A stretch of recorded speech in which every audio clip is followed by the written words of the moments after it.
بعد تأكيد انتقال زيزو وقرب الونش، وكان من قبله أشرف بن شرقي وإمام عاشور، وحتى لو اعتبرنا إن أحمد رضا أشبال الزمالك، وكان قبله ياسر إبراهيم، إن الأهلي كده بيفرغ الزمالك، والأهلي سايب كل حاجة في حياته وحاطط في دماغه الزمالك، ومش مهمة اللعيبة، المهم إيه؟ إن الأهلي يخلص على الزمالك خالص.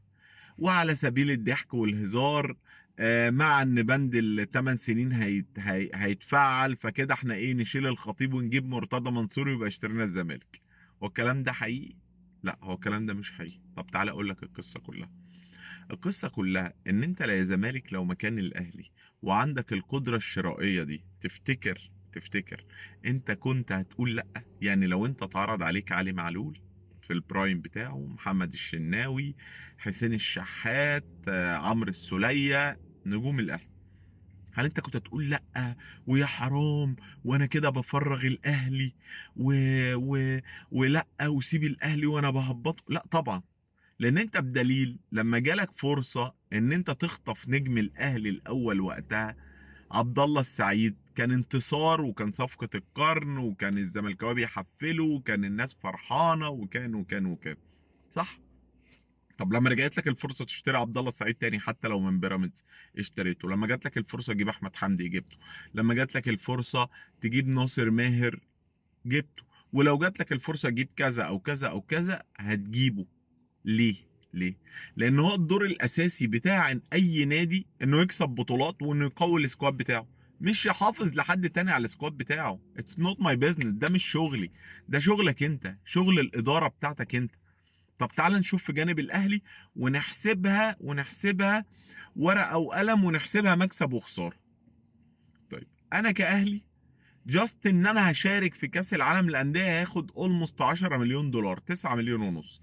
لو صعدت الدور الثاني هاخد، وكسبت كذا ماتش او اتعادلت حتى، وبما اني هصعد الدور الثاني يبقى لازم اكون كسبت وتعادلت، يعني الباكج بس الدور ال 16 بتتكلم في حوالي 12 مليون، و10 يبقى 22.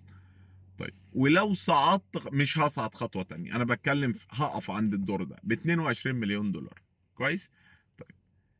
انا بقى بيزنس عايز اخد ال 22 مليون دولار دول، اعمل ايه؟ اقول انا ههبط الزمالك واقول انا هجيب زيزو مع بن شرقي مع تريزيجيه، مع وسام مع جراديشار مع امام. طيب انا لما هيبقى السرد باكات بتوعي اغلبيتهم ماشي، مع تحفظي على اداء الونش، بس انا لو في احتياج فني هجيب الونش، ما اجيبوش ليه؟ فانت عايزني انا اسيب بيزنس بتاعي ممكن اكسب منه وادخل للنادي بتاعي ملايين علشان خاطر ما اوقعكش؟ الكلام ده روح قوله لادارتك، ما تقولهوليش انا ماليش علاقه بيك. انت لو مكاني، ولما جيت شويه مكاني عملت اللي انا عملته ده وزياده. فارجوكم ما تدريش فشلك الاداري وترميها على حد تاني، لان ميدو طلع قال كلام مضحك وقال اشمعنى لعيبه الزمالك، اشمعنى دي ما تقولها ليش انا؟